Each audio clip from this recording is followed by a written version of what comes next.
Sholat itu wajib, teman-teman. Kenapa diwajibkan? Kenapa harus dipaksa? Dan kenapa ketika seorang meninggalkan sholat jadi dosa? Karena di dalamnya bukan ada beban, tapi ada kasih sayang Allah yang memaksa kita karena Allah sayang pada kita untuk mendapatkan keistimewaan itu. Satu, ada ketenangan. Tadi, yang gak mau dilepas dengan kekayaan. Kaya dan tenang. Sholat itu yang pertama diberikan, bukan dunia dulu, kecil dunia itu. Tapi tenang dulu. Anda dikasih dunia sebesar apapun, gak tenang hatinya, gak enak terimanya. Karena itu kalau Anda sholat membawa dunia terlalu kecil. Makanya yang paling enak itu ketika sholat itu merasakan ketenangan. Teman-teman gak percaya silakan ya. Karena itu ada ajaran di Quran tuh gini, kalau sedang ada masalah, ambil wudhu, hadap kiblat, sholat aja. Walaupun solusi belum datang, tapi ketenangan tuh hadir. Lebih enak rasanya. Sujudnya nikmat gitu.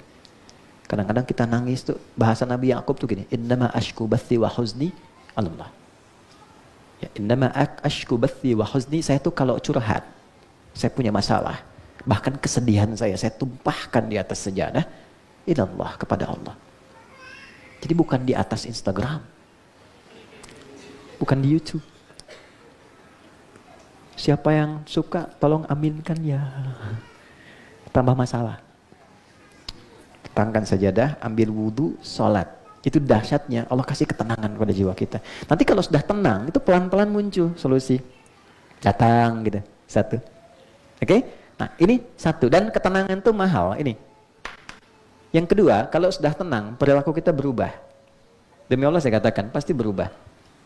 Ya, teman-teman suaminya kalau sedang nggak tenang, perilakunya nggak normal. Ya kan? Seperti istri pun kalau sedang nggak tenang, nggak normal. Permintaannya macam-macam. Ya kan? Anak juga begitu. Tapi kalau tenang, tindakannya pasti akan berbeda. Jadi syahwatnya bisa ditekan, keinginan pikirannya pun bisa terarah. Segala sesuatu yang bersumber dari syahwat, yang buruk disebut fakhsya, sesuatu yang bersumber dari pikiran yang tidak normal disebut dengan mungkar. Maka sholat bisa mencegah seseorang dari perbuatan keji dan mungkar. Quran surah ke-29 ayat ke-45.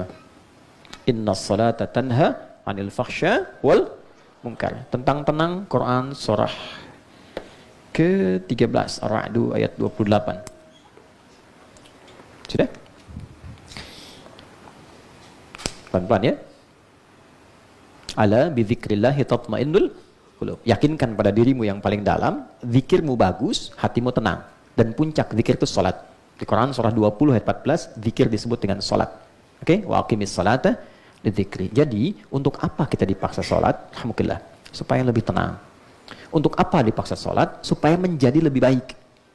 Itulah sebabnya para pelaku kriminal di era jahiliyah itu tidak diajarkan zakat lebih dulu.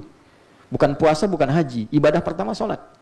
Salat yang membuat para pelaku keburukan itu berubah, bertransformasi menjadi lebih baik. Ini poinnya. Kita belum bicara tentang doa, tentang dunia, karena itu kecil. Kalau salatnya bagus, teman-teman, dengan maknanya, Anda kebayang nggak? Abdurrahman bin Auf tuh cuman mengamalkan berdiri dalam salat, itu bisa merubah hidup dia dengan harta yang begitu berlimpah dan tetap masuk surga. Kebayang nggak? Ini orang levelnya nomor 3 kayanya. Kaya itu kan 3 tingkatan. Kaya banget, kebangetan kayanya. Ini level kebangetan kayanya. Saya riset, itu valuasi hartanya kalau sekarang dihitung, Abdurrahman bin Auf itu 14.000 triliun. Ini risetnya nggak sembarangan, di riset doktora, ya, dan diuji oleh 15 profesor. Itu 14.000 triliun. Bahkan ada yang menghitung lagi dengan kurs berbeda, 72.000 triliun. Ya, VOC itu waktu bikin saham, digabungkan satu konsorsium, itu nyampainya 11.000 triliun.